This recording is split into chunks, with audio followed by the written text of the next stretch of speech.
আগামী পার্লামেন্টের প্রতিনিধিরা যদি মনে করে যে তারা তারপর থেকে পিআরে যাবেন এই পিআর পদ্ধতিতে ব্যক্তির যে স্বাধীনতা থাকে আপনার তার রিপ্রেজেন্টেটিভ চুজ করবার, সেই স্বাধীনতাটা এখানে কিন্তু খর্ব হয়। এমন একটা প্রস্তাব এসছে যে আপনার রিপ্রেজেন্টেটিভ অর্থাৎ আপনার পিআর অর্থাৎ আপনার রিপ্রেজেন্টেটিভস, এই বিষয়টা অনেক দেশে আছে, অবশ্যই আছে, কিন্তু এইটার সঙ্গে আমাদের দেশের মানুষ কিন্তু খুব বেশি পরিচিত না।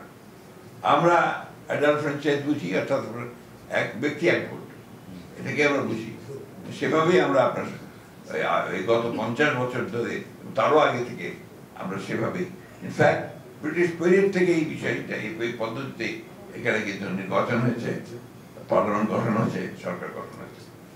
আজকে হঠাৎ করে সামনেই যখন এই বিষয়টা আসছে এবং তার জন্য আন্দোলন হচ্ছে, তখন কিন্তু আপনার স্বাভাবিকভাবেই যারা অতি দ্রুত একটা নির্বাচন চান দেশে, আপনার গণতন্ত্রকে পুনঃপ্রতিষ্ঠা করার জন্য, গণতান্ত্রিক সরকার গঠন করার জন্য, গণতান্ত্রিক পার্লামেন্ট গঠন করার জন্য তারা আমরা একটু উদ্বিগ্ন হই।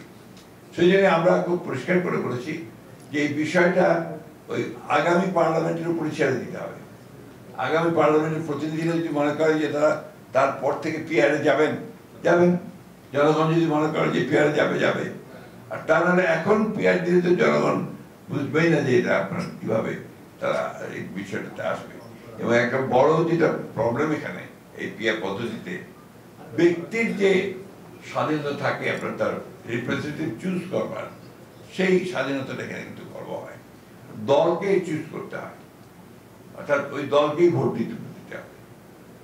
কোনো এই যে গোবিন্দবাবু আজকে 4 নম্বরের জন্য চাচ্ছেন, এটা ইম্পর্টেন্ট হবে না, যে দল থেকে চাচ্ছেন সেটা ইম্পর্টেন্ট।